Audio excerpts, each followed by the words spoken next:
हरे कृष्ण प्रभुजी, दण्डवत प्रणाम, दण्डवत प्रणाम। भक्तिमा लाउनको लागि मैले आफ्नो श्रीमतीले जे भन्यो त्यही माने, बट माला जप्दा ठग्ने बानी रहेछ। माला जप्दा ठग्ने बानी रहेछ। मैले आफ्नो श्रीमतीको खुट्टा समातेर मालिस गरेँ। सिम्पली म जोइ टिङ्ग्रे भएँ। म श्रीमतीको अधीनमा भएँ। पछि थाहा पायो कि यो सब शास्त्र विपरीत छ। यो सब उनको लागि वैष्णव अपराध भएको छ। अब उसलाई भक्तिमा ल्याउने कसरी? राधे राधे, हरे कृष्ण। त यस प्रकार हामीलाई एक भक्त महानुभावले प्रश्न सोधी पठाउनु भएको छ। उहाँको प्रश्नमा केही अलिकति नबुझेको जस्तो मलाई लाग्यो। जस्तै उहाँले भन्नुभएको छ कि मैले श्रीमतीजीले जे भन्यो त्यही माने, बट माला जप्दा ठग्ने बानी रहेछ। अब श्रीमतीको ठग्ने बानी हो कि उहाँको ठग्ने बानी हो, त्यो चाहिँ अलिकति यहाँ अस्पष्ट भयो। अनि त्यसपछि आएर यहाँ अर्को कुरा, जोइ टिङ्ग्रे बनाइन् मलाई भनेर उहाँले भन्नुभएको छ। त यस्ती श्रीमतीलाई अब कसरी भक्तिमा ल्याउने जसले ठग्ने गर्दछिन्, झुट बोल्ने गर्दछिन्? उहाँको प्रश्न है, सायद उहाँको प्रश्न यस्तै किसिमको छ कि उहाँले श्रीमतीको पाउ पनि मोल्नु गरे, जे भन्यो त्यही मान्नु गरे, अनि श्रीमतीलाई भक्तिमा ल्याउन खोज्नु भरे, तर भक्तिमा आउन मान्नु भएन भन्न खोज्नु भएको हो कि उहाँले? सायद त्यस्तै छ।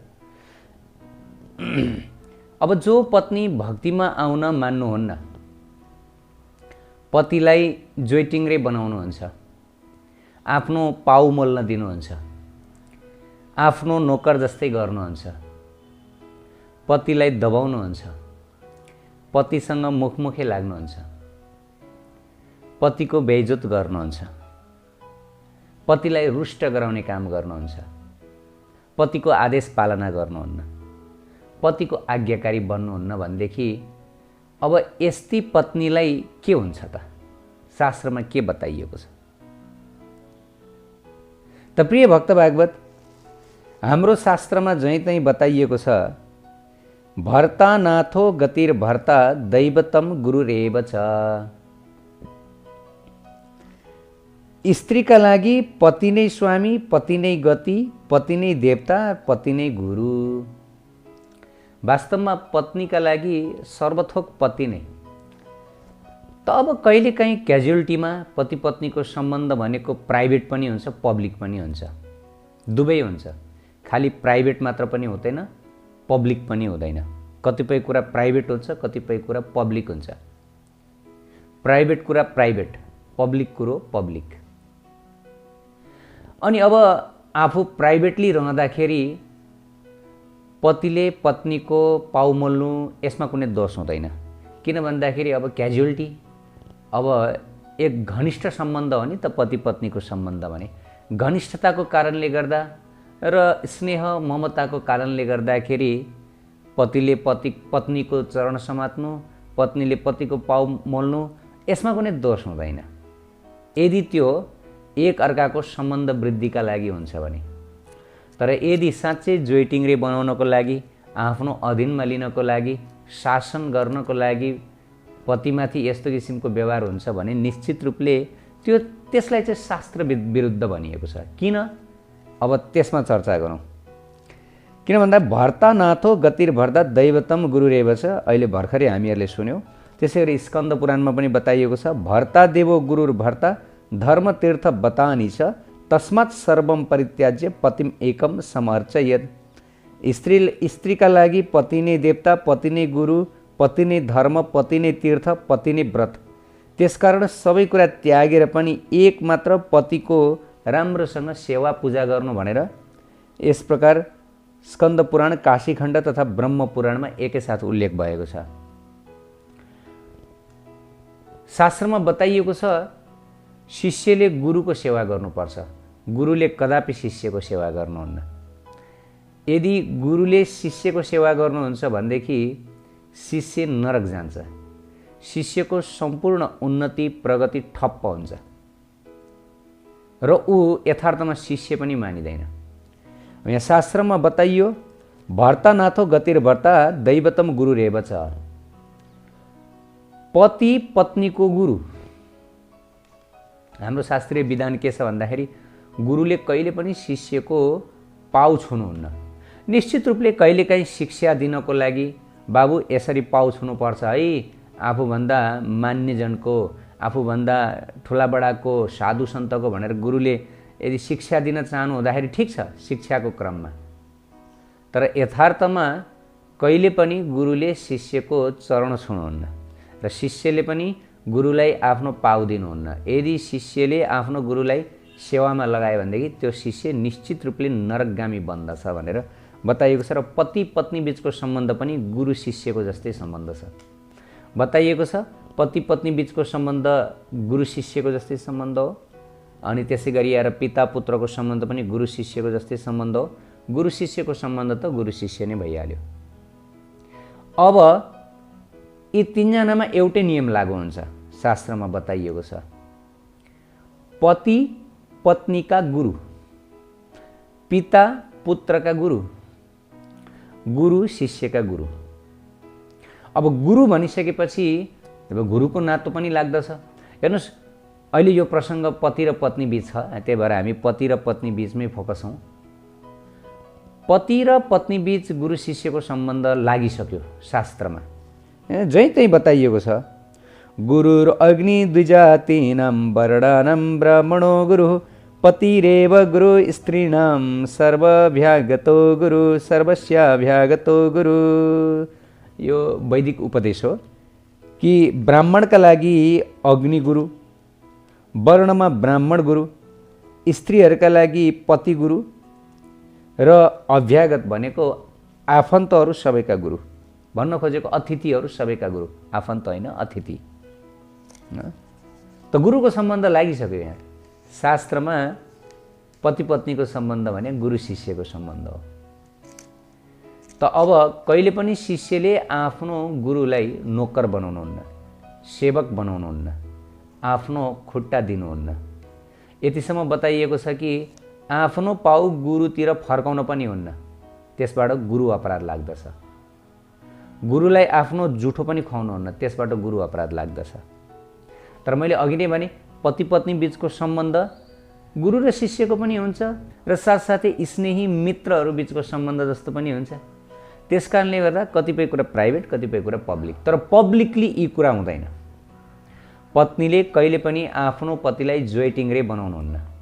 भन्न खोजेको आफ्नो नोकर, आफ्नो दास, नत्र भनेदेखि पत्नीलाई अपराध लाग्छ, गुरु अपराध पनि लाग्छ, पति अपराध पनि लाग्छ। हुन त हाम्रो शास्त्रमा बताइएको छ पति र पत्नी बीचको भूमिका केवल एउटा मात्रै छैन। पत्नी पतिको हर भूमिका निर्वाह गर्न तत्पर हुनुपर्छ। शास्त्रमा बताइएको छ एउटी सज्जन पत्नी पतिको लागि माता समान पनि हुन्छन्, माताले जस्तै स्नेह गर्ने। दोस्रो, एक सज्जन पत्नी पतिको लागि दिदीबहिनी समान हुन्छन्, दिदीबहिनीले जसरी हरेक सुख दुःखमा साथ दिने। दिदीबहिनी कस्ता हुन्छन्? जब दाजुभाइलाई दुःख पर्छ त्यसपछि दाजुभाइको त्यो दुःख परेको ठाउँमा आएर गालामा हात लाएर बसिरहने, बाबु ए भाइ अब यस्तो अब नरो, दुःख नमान, हामी छौँ भन्छन्, फकाउँछन्, फुलाउँछन्, होइन त? त पत्नीको सम्बन्ध पनि यस्तै हो। पतिलाई जब चिन्ता पर्छ, दुःख पर्छ, म छु, म सहायता गर्छु, हजुर चिन्ता नगर्नुहोस्, म छु नि, हजुर किन आत्तिनुहुन्छ, ल अब चिन्ता नगर्नुहोस् भनेर पतिलाई हौसला दिने, उत्साह दिने। दिदीबहिनीले जस्तै गरेर आफ्नो भूमिका निर्वाह गर्न सक्छन्। र अर्को, यो सुन्नलाई अलिकति अप्ठ्यारो हुनसक्छ तर यो सत्य हो, शास्त्रमा बताइएको छ कि पत्नीले पतिको लागि वेश्याको भूमिका पनि निर्वाह गर्दछन्। अब यसलाई नराम्रो नसोचौँ, किन भन्दा हरेक शब्दको प्रयोग त्यसको प्रसङ्गमा निर्भर हुन्छ। पत्नी पतिको लागि एक कुशल वेश्या पनि हो। किन? जसरी वेश्याले आफ्नो ग्राहकको सन्तुष्टिका लागि हर कार्य गर्दछिन्, कसरी हुन्छ, के गरी हुन्छ, ग्राहकलाई खुसी पार्न खोज्छिन्, त्यसै गरी पत्नीले पनि आफ्नो पतिको इच्छा पूर्तिका लागि पतिलाई खुसी बनाउनको लागि जे पनि गर्दछिन् उनले पति खुसी हुनु पर्यो। उनको मुख्य टार्गेट भनेको नै पति खुसी हुनु पर्यो। फरक यति हो, त्यो बाहिरकी जो व्यभिचारिणी स्त्री छिन् उनले पैसाको लागि गर्छिन् भने पत्नीले चाहिँ आफ्नो पतिको मन जित्नलाई गर्दछिन्। त पति पत्नी बीचको सम्बन्ध विशाल छ, यो केवल भोग विलासको मात्रै सम्बन्ध होइन। अनि त्यसै गरी हाम्रो शास्त्रमा अर्धाङ्गिनी भनिएको छ पत्नीलाई। अर्धाङ्गिनी भनेको हरेक कार्यमा आधी हिस्सा उहाँको छ। धन सम्पत्तिमा मात्र आधी हिस्सा आजकल खोज्छन्, तर यो गलत हो। धन सम्पत्तिमा मात्रै आधी हिस्सा होइन, धर्ममा पनि आधी हिस्सा। पति धर्मात्मा बन्नुपर्छ, हाम्रो शास्त्रको आदेश हो। राधाकृष्णको भक्त बन्नुपर्छ, धर्मात्मा बन्नुपर्छ र पत्नी आफ्नो पति सँगसँगै धर्मात्मा बनेर हिँड्नुपर्छ।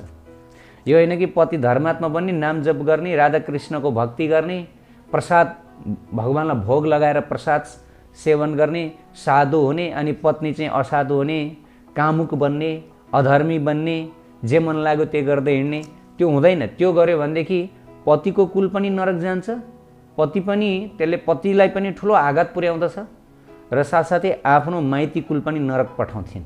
यथार्थमा सत्य हो, माइती कुललाई पनि नरक धकेल्छिन् भनेर शास्त्रमा बताइएको छ।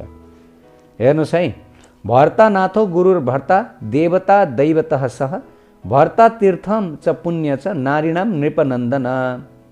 राजन, पति नै स्त्रीका स्वामी, पति नै गुरु, पति नै देवताहरूसहित उनको इष्ट, पति नै तीर्थ, पति नै पुण्य, सब कुरा पति नै। अनि अब त्यसै गरी भागवत आदि शास्त्रमा पनि बताइएको छ, यहाँ पतिम हरे भावेन भजक श्रीरिव तत्परा हर्यात्मना हरेर लोके पत्या श्रीरिव मोदते।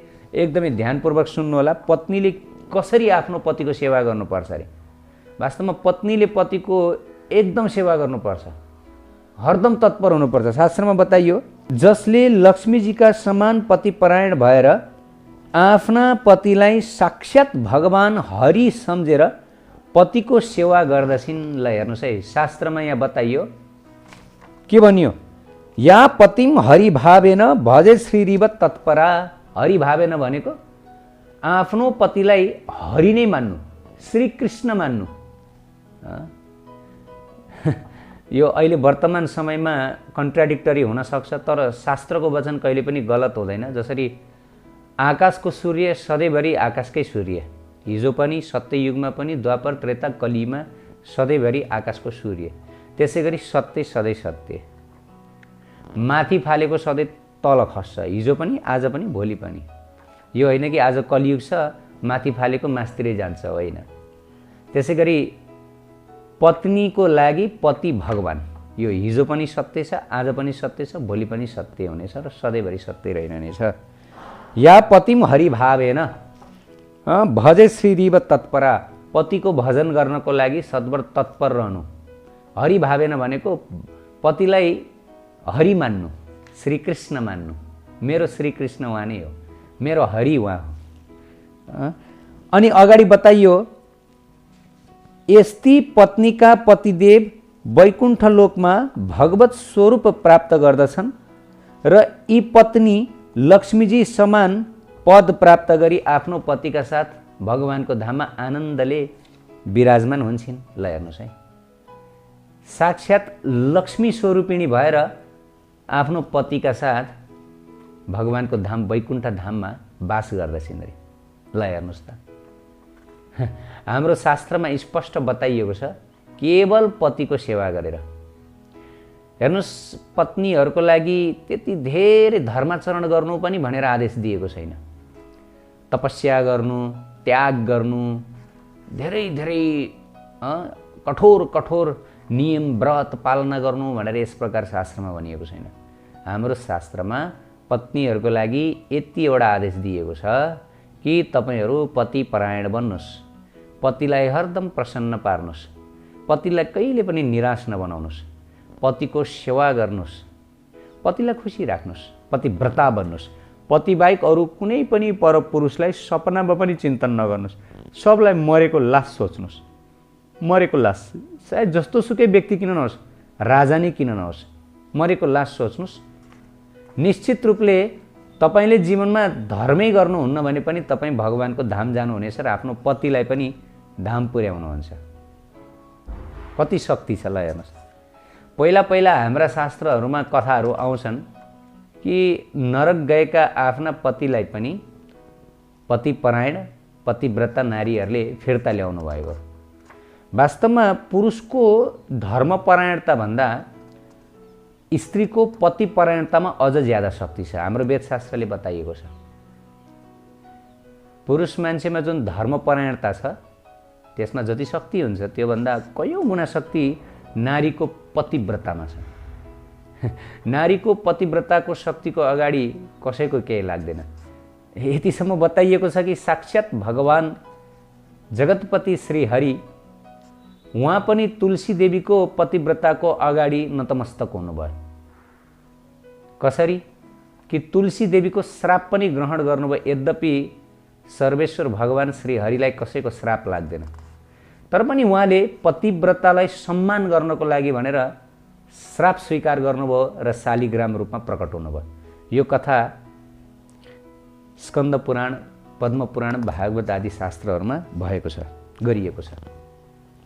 त प्रिय भक्त भागवत, हाम्रो वैदिक शास्त्रको नियम, वैदिक सभ्यताको नियम पतिहरू भगवत भक्त बन्नु, हरिभक्त बन्नु। तर उहाँ जो प्रभुजीले लेखी पठाउनु भएको छ उहाँ राधाकृष्णको भक्त हुनुहुन्छ, माला जप्नुहुन्छ अनि उहाँ एकदम इमान्दार हुनुहुँदो रहेछ, साधुवत हुनुहुँदो रहेछ। तर पत्नी भने चाहिँ एकदमै ठग्ने स्वभावकी रहेछिन्, श्रीमानलाई जोइटिङ्ग्रे बनाउने खालकी रहेछिन्।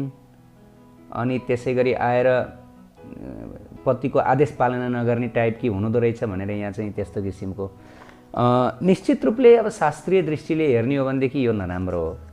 यो त्यति यसलाई स्वीकार गरिएको छैन। यसको मतलब पति निराश हुनुहुन्छ, पति दुखी हुनुहुन्छ।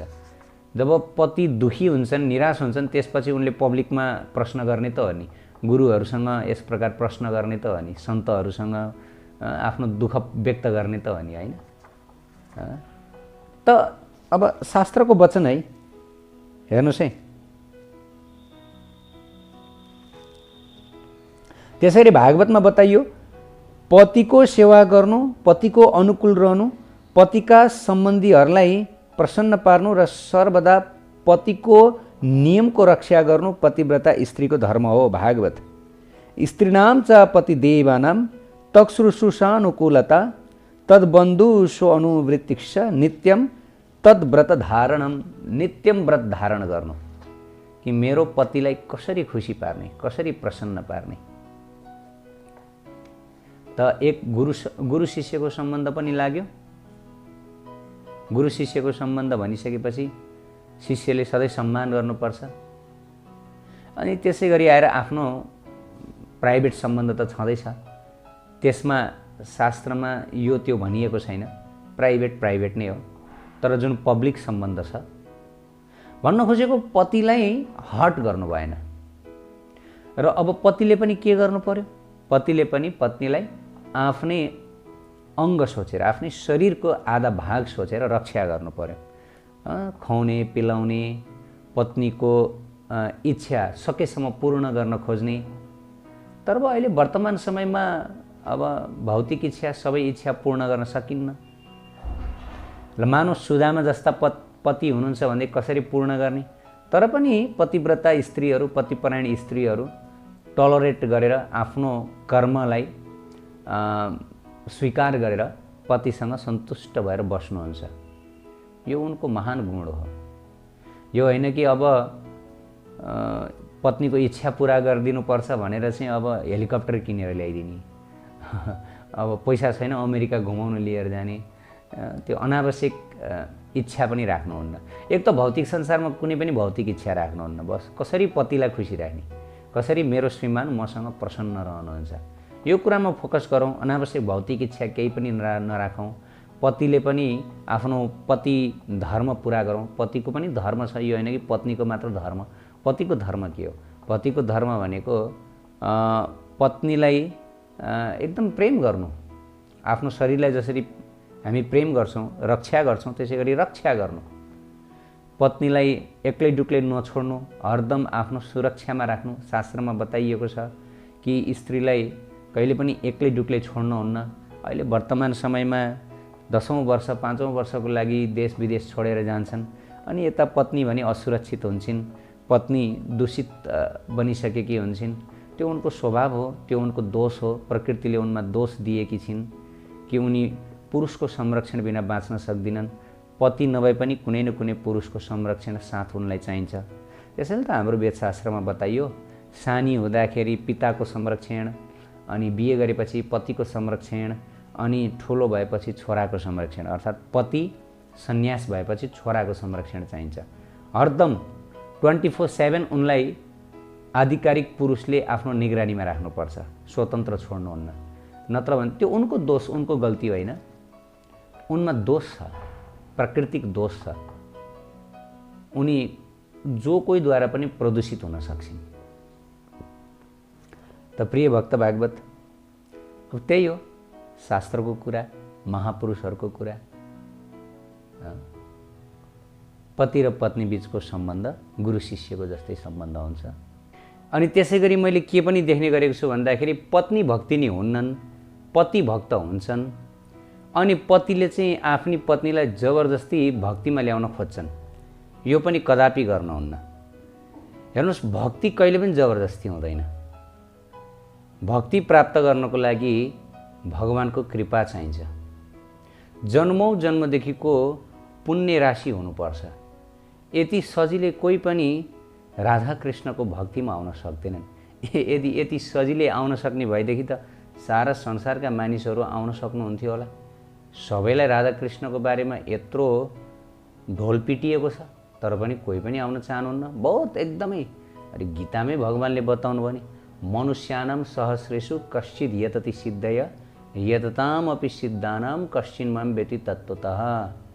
भगवानले के बताउनु भयो? मेरो तत्त्वलाई त बडा मुस्किलले एकाध जीवात्माले मात्र बुझ्न सक्छ। हजारौं मध्ये एकजनाले आत्मज्ञान प्राप्त गर्ने कोसिस गर्छ, मोक्षको लागि प्रयास गर्दछ। त्यो मोक्षको लागि प्रयास गर्नेहरूमध्येबाट पनि एकजनाले मात्रै राधाकृष्णको तत्त्वलाई बुझ्न सक्दछ, अरूले बुझ्न सक्दैन। यसको लागि पनि भगवत कृपा चाहिन्छ, जन्मौँ जन्मदेखिको पुण्य राशि चाहिन्छ, महान महान सन्त महापुरुषहरूको आशीर्वादको आवश्यकता छ। यो त्यति सहज कुरा होइन र कसैलाई जबरजस्ती घोटाएर पिलाएर माला जप्न लगाएर त्यो गाह्रो हुन्छ। त्यो बेकारमा आफ्नै साधना आफ्नै भक्ति मात्र चौपट हुन्छ। सर्वप्रथम हामीले यो अहङ्कार पनि त्याग्नुपर्छ। यदि हामी भक्त छौँ भने हामीले, किन हामीलाई थाहा छ, गीतामा भगवानले बताउनु भएको छ, जबरजस्ती भक्त बनाउनु हुँदैन। ठिकै छ, हामी प्रार्थना गरिदिन सक्छौँ। यदि पत्नी त्यस्ती कसैको केसमा पत्नी त्यस्ती, कसैको केसमा पति त्यस्तो, कसैको केसमा को त्यस्तो, त्यो भइरहन्छ। यदि पत्नी त्यस्ती छिन् भनेदेखि ठिकै छ, प्रार्थना गर्नुहोस्, राधाकृष्णसँग प्रसाद दिने गर्नुहोस्, अनि यसो मायाले प्रेमले सम्झाउने कोसिस गर्नुहोस्। जबरजस्ती कदापि नगर्नुहोस्। किनभने जबरजस्ती गर्नाले पछि के हुन्छ भन्दाखेरि आफ्नो पारिवारिक सम्बन्ध पनि बिग्रन सक्छ। अहिले त झन् डिभोर्सको समय छ। अहिले यसो अलिकति केही छिसिक्क भयो भनेदेखि, कलह भयो भनेदेखि फेरि भोलि डिभोर्स प्रक्रियामा पनि जान सकिन्छ। समय पहिलाको जस्तो छैन। अनि यो झमेलामा किन पर्ने बेकारमा? भोलि आफ्नै भजन चौपट। त्यस कारणले गर्दाखेरि अरूलाई बदल्नुभन्दा अगाडि आफूलाई राम्रोसँग बदलौँ, आफ्नो भक्ति भजनलाई ध्यान दिउँ, आफ्नो नाम जपलाई ध्यान दिउँ। अरू आउनुहुन्छ बदलिनुहुन्छ भनेदेखि राम्रो, एकदम राम्रो, भगवान नि खुसी, उहाँ पनि खुसी। अब आउन चाहनुहुन्न भनेदेखि जबरजस्ती गर्नुहुन्न। यो जबरजस्तीको दुनियाँ होइन, यो प्रेम र यो निवेदनको दुनियाँ। बस हात जोडेर निवेदन मात्र गर्न सकिन्छ कि राधारानी र श्याम सुन्दर राधे श्यामलाई प्रेम गर्नुहोस् न भनेर हामी भन्न मात्र सक्छौँ हात जोडेर। यति, यहाँभन्दा अरू केही पनि सक्दैनौँ। बाँकी सब उहाँकै हातमा छ, हाम्रो हातमा केही छैन। त्यही भएर आफूले आफैलाई कर्ता नसोचौँ, आफूले आफूलाई बदल्नेवाला नसोचौँ। हामी कोही होइनौँ बदल्नेवाला, कसैको हृदय हामी बदल्न सक्दैनौँ। हृदयभित्र जो बास गर्नुभएको छ उहाँले नै बदल्ने हो। हामी त बस उहाँको निमित्त मात्र बन्ने कोसिस गरिरहेछ। राधे राधे।